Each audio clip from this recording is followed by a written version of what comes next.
Baik,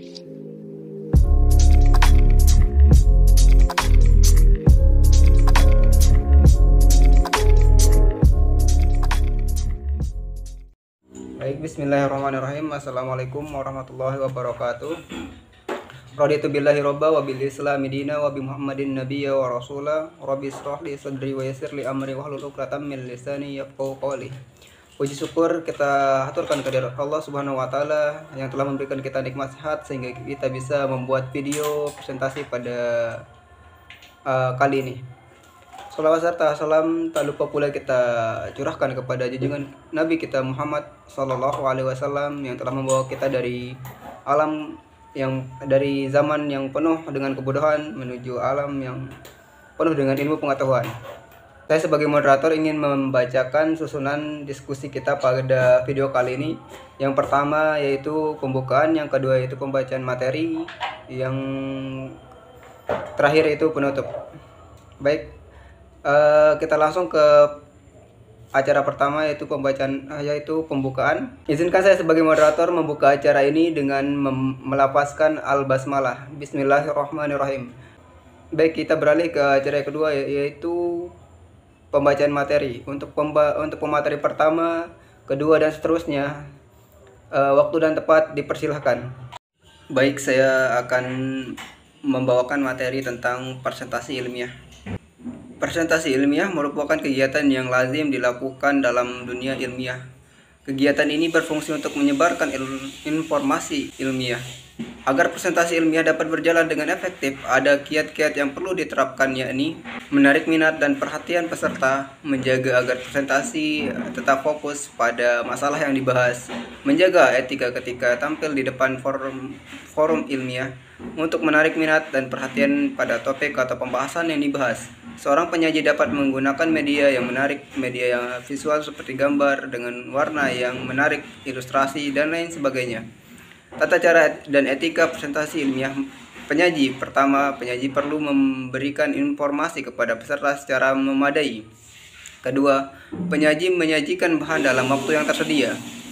Ketiga, penyaji menaati etika yang berlaku di forum ilmiah. Moderator. Jalannya forum ilmiah banyak ditentukan oleh moderator sebagai pemandu. Pertama, moderator seyogianya tidak terlalu banyak mengambil waktu untuk berkomentar yang tidak fungsional. Kedua, moderator harus mengatur waktu yang digunakan oleh semua pihak, baik penyaji maupun peserta. Not tulis. Pertanyaan maupun jawaban perlu dicatat secara rapi oleh notulis. Dan yang terakhir yaitu teknisi. Pertama, wajib memastikan bahwa peralatan teknologi yang digunakan bekerja dengan baik. Dia harus melakukan cek terakhir sebelum forum dimulai dan secara teratur mengontrol jalannya persidangan dari segi teknologi. Kedua, menyiapkan bahan presentasi ilmiah dengan multimedia. Sekian dari materi saya. Saya akan membahas tentang materi kedua yaitu pidato.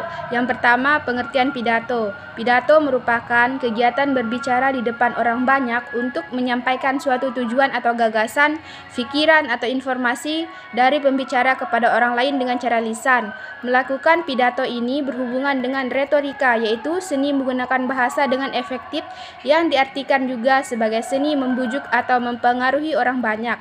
Ada beberapa ciri pidato. Yang pertama, mengandung tujuan yang jelas. Kedua, isi pidato mengandung kebenaran. Yang ketiga, cara penyampaiannya sesuai dengan kondisi si pendengar. Yang keempat, penyampaian jelas dan menarik. Yang kedua, fungsi pidato. Fungsi pidato adalah hal utama yang perlu diketahui sebelum kita membawakan pidato. Hal ini akan menjadi pemandu saat berpidato sehingga kita dapat melalui jalan yang jelas dan tujuan yang tepat. Fungsi-fungsi yang dimaksudkan tersebut diantaranya: yang pertama, memberikan suatu pemahaman atau informasi kepada orang lain. Yang kedua, mempermudah komunikasi dalam organisasi. Yang ketiga, mempengaruhi orang lain agar mau mengikuti kemauan kita dengan sukarela. Yang keempat, memenangkan massa atau halayak ramai. Yang kelima, membuat orang lain senang dengan berpidato yang menghibur dengan ucapan yang kita sampaikan. Yang ketiga, tujuan pidato. Tujuan pidato yang pertama adalah informatif, yaitu bertujuan untuk mendorong, meyakinkan, dan mengajak pendengar. Yang kedua, persuasif, bertujuan untuk mendorong, meyakinkan, dan mengajak pendengar untuk melakukan sesuatu hal. Yang ketiga, argumentatif, bertujuan untuk meyakinkan pendengar. Yang keempat, deskriptif, bertujuan untuk melukiskan atau menggambarkan sesuatu keadaan. Yang kelima, rekreatif, bertujuan untuk menggembirakan atau menghibur pendengar. Yang keenam, edukatif, bertujuan untuk menekankan pada aspek-aspek pendidikan. Yang ketujuh, entertain, bertujuan memberikan penyegaran kepada pendengar yang sifatnya lebih santai. Yang keempat, metode pidato. Yang pertama, impromptu, yaitu metode yang membawakan pidato tanpa persiapan atau spontan dengan hanya mengandalkan pengalaman dan wawasan. Yang kedua, ekstraporan, yaitu metode membawakan pidato yang mempersiapkan dengan menjabarkan materi pidato yang terpola secara lengkap. Yang ketiga, naskah, yaitu metode membawa pidato dengan menggunakan naskah yang telah dibuat sebelumnya dan umumnya dipakai pada pidato-pidato resmi yang dibacakan secara langsung. Yang keempat, menghafal, yaitu metode membawakan pidato dengan cara membuat suatu rencana pidato menghafalkan kata demi kata. Selanjutnya yang kelima, jenis-jenis pidato. Yang pertama, pidato pembukaan. Pidato ini singkat yang dibawakan oleh pembawa acara atau MC. Yang kedua, pidato pengarahan. Pidato ini digunakan untuk mengarahkan pada sesuatu pertemuan. Yang ketiga, pidato sambutan. Pidato ini disampaikan pada suatu acara, kegiatan atau peristiwa tertentu yang dapat dilakukan oleh beberapa orang dengan waktu yang terbatas secara bergantian. Yang keempat, pidato peresmian. Pidato yang dilakukan oleh orang yang berpengaruh untuk meresmikan sesuatu. Yang kelima, pidato laporan. Pidato ini adalah pidato yang isinya melaporkan sesuatu tugas atau keinginan kegiatan tertentu. Yang keenam, pidato pertanggungjawaban. Pidato ini berisi suatu laporan pertanggungjawaban mengenai suatu tugas yang sudah dilaksanakan dalam suatu periode tertentu. Yang keenam, teknik penyajian pidato. Dalam menyampaikan materi pidato, diperlukan strategi penyampaian yang baik agar menarik simpati pendengar. Teknik penyajian pidato yang baik yang pertama, menggunakan bahasa yang mudah dipahami oleh pendengar. Yang kedua, menggunakan contoh dan ilustrasi yang mempermudah pendengar dalam memahami konsep yang abstrak apabila diperlukan. Yang ketiga, menghindari penggunaan kata-kata yang meragukan dan berlebihan dan sebagainya. Yang ketujuh, kerangka pidato. Secara umum, kerangka pidato terbagi menjadi 3 bagian. Yang pertama, pendahuluan, berisi salam pembuka, memperkenalkan diri, gambaran umum materi. Yang kedua, isi, berisi paparan materi yang terdiri dari latar belakang, inti, pembahasan, dan kesimpulan. Dan yang terakhir, penutup, yang berisi tentang saran, ajakan, dan salam penutup. Selanjutnya yang kedelapan, langkah atau persiapan pidato. Ada beberapa langkah persiapan yang harus dilakukan sebelum berpidato, antara lain. Yang pertama, menentukan topik pidato. Yang kedua, menentukan tujuan pidato. Yang ketiga, mengumpulkan dan mengolah data atau bahan pidato. Yang keempat, menganalisis pendengar. Yang kelima, menyusun dan menyempurnakan kerangka pidato. Yang keenam, latihan membawakan pidato.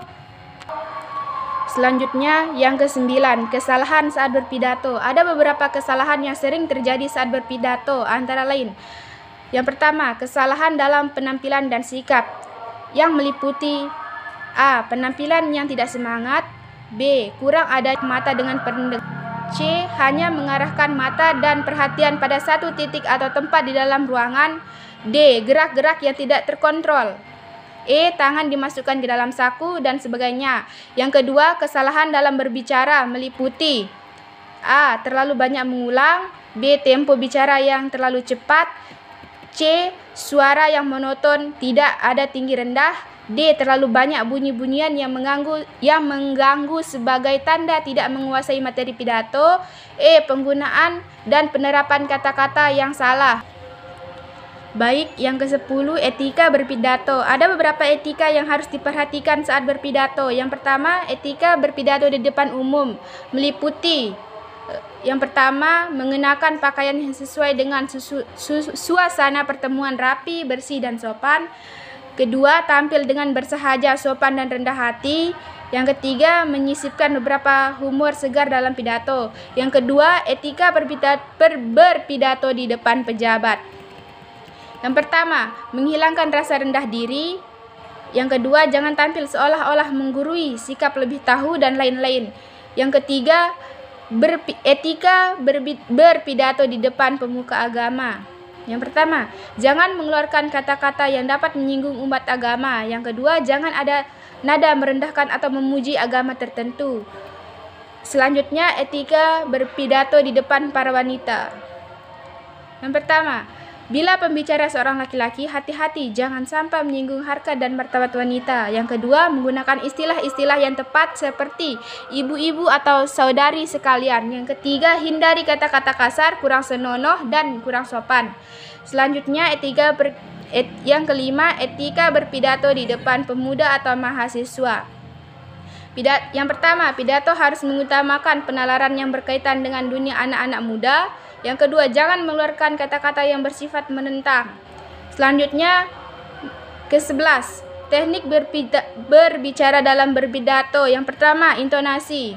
Yang kedua, artikulasi. Yang ketiga, aksentuasi. Yang keempat, phrasing. Yang kelima, stressing. Sekian, mungkin hanya itu materi yang saya dapat. Kurang dan lebihnya mohon maaf. Saya kembalikan ke. Baik, saya di sini Hijratina ini akan menjelaskan tentang ringkasan.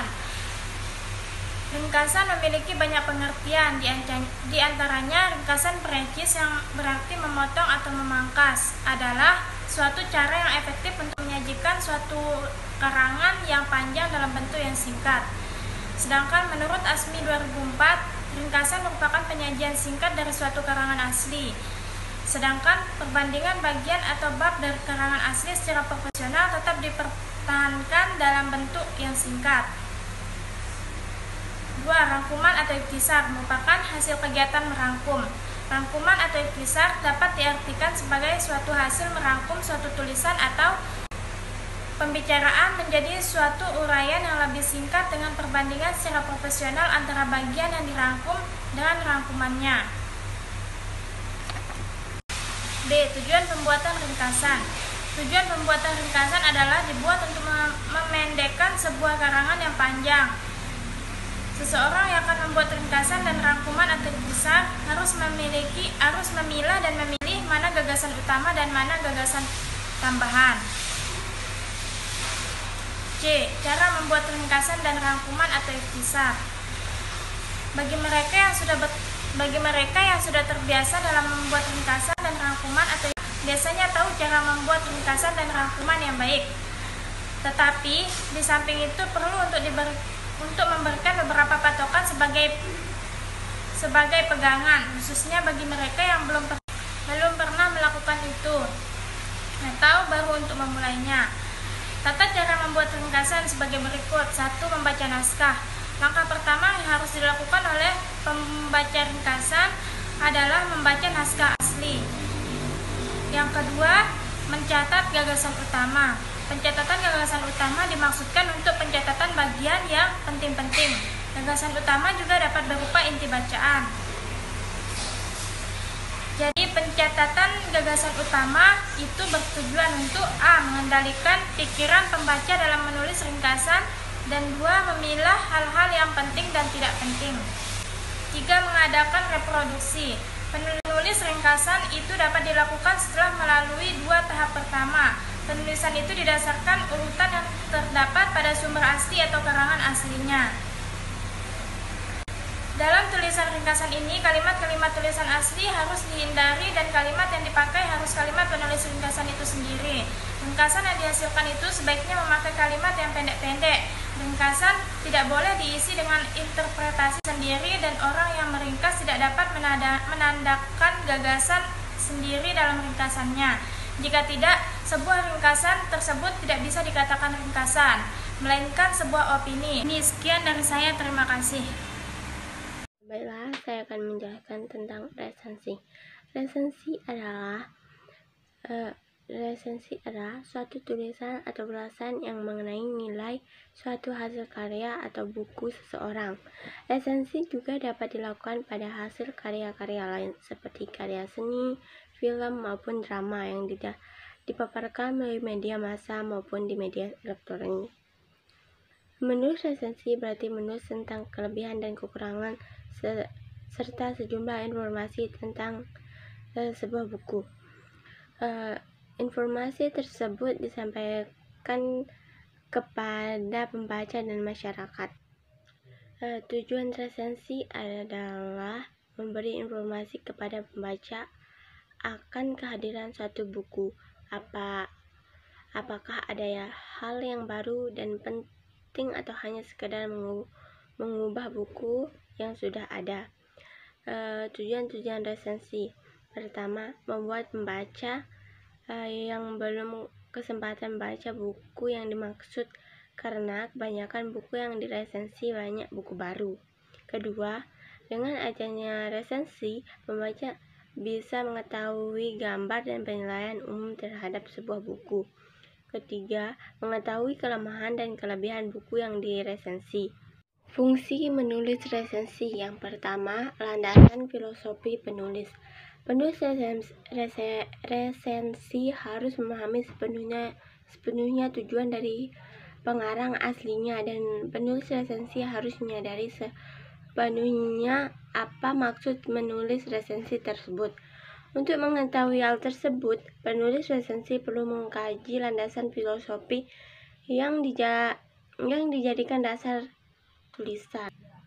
Selanjutnya yaitu syarat-syarat menulis resensi. Pertama, menentukan jenis buku yang akan diresensi. Kedua, adanya data buku meliputi judul buku, nama pengarang, penerbit, tahun penerbit, tebal buku, dan sebaliknya. Ketiga, pendahuluan atau pembukaan berisi perbandingan dengan karya sebelumnya, biografi pengarang, atau hal yang berhubungan dengan tema atau isi. 4. Adanya ulasan singkat terhadap buku tersebut. Kelima, harus bermanfaat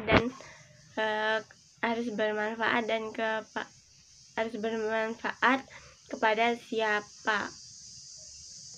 siapa manfaat itu ditujukan. Artinya, dalam menulis atau penyusunan sebuah resensi haruslah bermanfaat terhadap pembaca. Sistematika penulis resensi. Yang pertama, membuat judul resensi. Judul resensi harus menarik dan sesuai dengan keseluruhan isi resensi. Artinya, membuat judul resensi harus menarik dan sesuai dengan isi keseluruhan. Dengan begitu, adanya ketertarikan sendiri akan pembaca untuk membacanya. Yang kedua, menyusun data buku. Data buku biasanya disusun sebagai berikut: judul buku, pengarang, penerbit, tebal buku. Yang ketiga, membuat pembukaan. Yang pertama, memaparkan tentang pengarang buku seperti nama, karya, dan presentasi yang diperoleh. Kedua, di bagian pembukaan resensi buku, ada juga yang memaparkan secara garis besar apa isi cerita dari buku tersebut. 3. Memaparkan keunikan buku. Keempat, merumuskan tema buku. Kelima, mengungkapkan kesan terhadap buku. Keenam, memperkenalkan penerbit. Ketujuh, mengajukan atau membuat pertanyaan dan membuka atau membuat dialog. Keempat, isi pernyataan resensi buku. Di bagian ini terdapat yang pertama, sinopsis atau isi buku secara kronologis. Artinya, inti dari sebuah resensi buku dengan memperhatikan unsur intrinsik di dalam buku tersebut. Tujuannya adanya sinopsis adalah untuk memberikan gambaran secara global kepada pembaca tentang apa yang disampaikan oleh isi dari pernyataan resensi. Yang kedua, adanya ulasan singkat buku dengan kutipan isi resensi secukupnya. Ketiga, menceritakan keunggulan dari buku tersebut. Di bagian penutup resensi biasanya diakhiri dengan saran yang ditujukan buku itu. Kemudian diberikan penjelasan juga.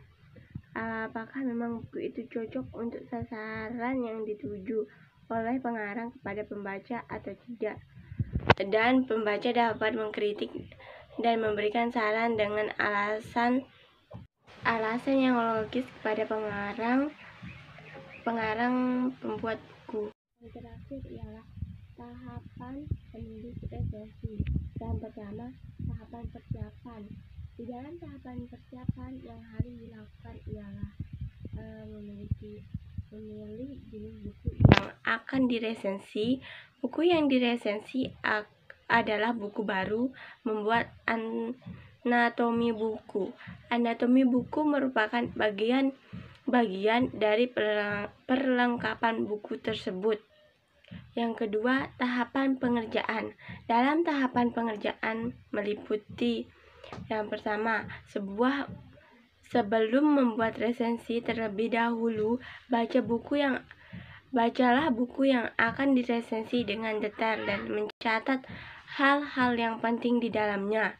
Yang kedua, membuat isi resensi, di antaranya membuat informasi umum tentang buku yang diresensi, menentukan judul resensi. Ketiga, membuat ringkasan secara garis besar, memberikan penilaian buku, mengunggulkan sisi lain dari buku yang diresensi, mengulas buku tersebut bagi pembaca. Yang terakhir, penilaian dari segi perlengkapan karya dan sistematika resensi. Baik, kita sudah tiba di penghujung acara, yaitu penutup. Saya sebagai moderator ingin mengucapkan terima kasih karena sudah menonton video ini sampai akhir. Marilah kita tutup video ini dengan sama-sama membaca Alhamdulillah Rabbil Alamin. Baik, sekian. Wassalamualaikum warahmatullahi wabarakatuh.